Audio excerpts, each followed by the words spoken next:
कसं आहे माहिती आहे का, इथून पुढची परिस्थिती मोठ्या प्रमाणात बिकट होणार आहे। कारण की पोरांचे लग्नाचे वय झाले तरी त्यांना लग्नासाठी पोरी मिळत नाहीत, बायका मिळत नाहीत। सध्या ही परिस्थिती राज्यामध्ये आणि देशामध्ये मोठ्या प्रमाणात पसरलेली आहे। यामुळे तरुणांची अवस्था बिकट झालेली आहे। एकतर हाताला काम नाही, नोकरी नाही, काही नाही, म्हणून त्यांना कोणी पोरी देत नाही। आणि एकीकडे पोरींची संख्या कमी होत असल्यामुळे मुलींची मागणी सुद्धा वाढलेली आहे।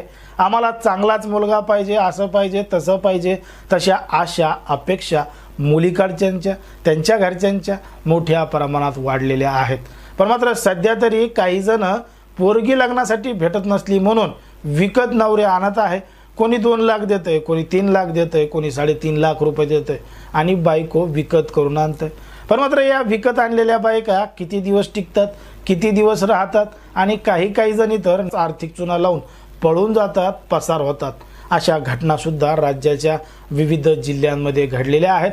तरी सुद्धा काही जण बायका विकत आणत आहेत आणि लग्न करायचंच म्हणतात। आता 2025 पर्यंत ही सगळी परिस्थिती ठीक होती, पण मात्र इथून पुढची अवस्था अजून बिकट होणार आहे। आणि आता पोरांना लग्नासाठी मुली मिळत आहेत की नाही असाच प्रश्न उद्भव होऊ लागला आहे। कारण की एका सर्वेक्षणाच्या माध्यमातून समोर आलेल्या माहितीनुसार 1000 पुरुषांमाग सध्या 911 मुली जन्माला येत आहेत। मग उरलेल्या 89 तरुणांनी 89 मुलांनी नेमकं काय करायचं हाच प्रश्न या ठिकाणी निर्माण झालेला आहे। नेमकी सर्वेक्षणाची आकडेवारी काय आहे, इथून पुढची परिस्थिती कशी असणार आहे, हेच आपलं सविस्तर या व्हिडिओच्या माध्यमातून बघायचं। पण जर तुम्ही अजूनही आपलं चॅनल सबस्क्राईब केलं नसेल तर लगेचच करून घ्या आणि बाजूला असणाऱ्या बेल नोटिफिकेशनला सुद्धा ऑन करायला विसरू नका। कसं आहे माहिती आहे का, सध्या परिस्थिती एवढी अवघड झाली आहे, मुलांना लग्नासाठी मुली मिळत नाहीत, नवरे मिळत नाहीत, म्हणून काही जण पैसे देऊन आणतायत, लग्न सुद्धा करतायत। त्याच्यामध्ये काही जणांची फसवणूक होतीये, काही जणांचा संसार सुखाचा होतोय, हे आपण पाहिलेलं आहे।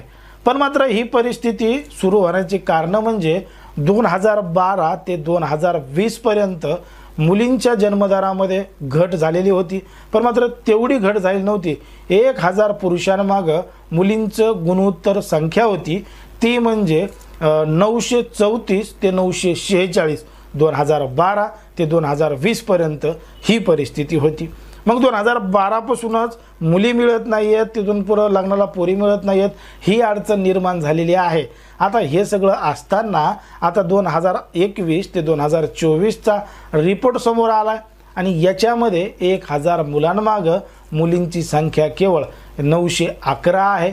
मग 911 जर मुली असतील आणि 1000 पोरं असतील तर मग 89 पोरांनी वर्षाला जायचं कुठं, करायचं काय असा प्रश्न या ठिकाणी निर्माण होतो।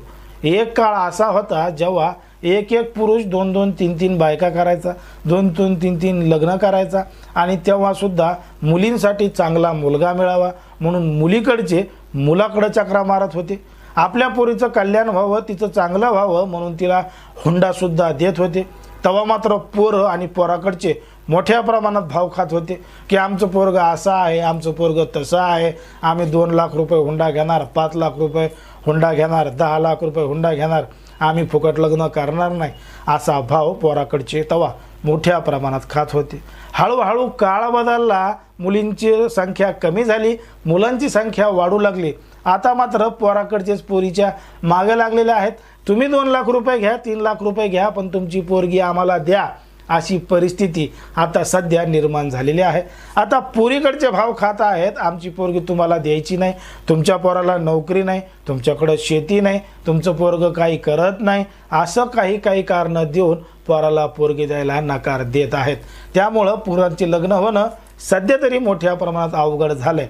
आता इथपर्यंत तर हे सगळं ठीक होतं जेव्हा मुलांची आणि मुलींच्या संख्येमध्ये थोडंफार अंतर होतं, पण आता हे अंतर 1000 मुलांमाग 911 झाल्यामुळं 89 पोरांचा फरक पडल्यामुळं जर अशीच परिस्थिती वाढत गेली आणि मुलींची संख्या कमी होत गेली तर पोरांचं नेमकं कसं होणार, लग्नासाठी त्यांना पोरी मिळणार का, हा सगळ्यात मोठा प्रश्न या ठिकाणी निर्माण झालेला आहे।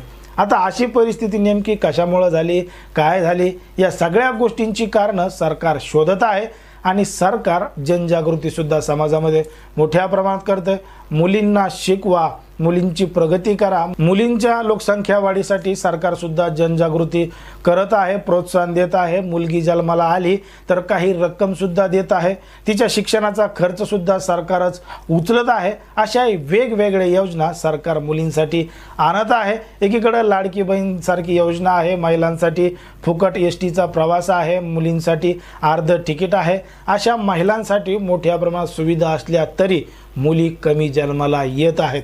नेमकं हे सगळं कशामुळे घडतंय, काय घडतंय हे सरकार शोधत आहे, पण मात्र खरं कारण काय आहे हे तुम्हाला माहीत असेल तर हे अगदी स्पष्टपणे कमेंटमध्ये सांगा। आणि अशाच पद्धतीचे नवनवीन व्हिडिओ पाहण्यासाठी आपल्या चॅनलला लगेचच सबस्क्राईब करायला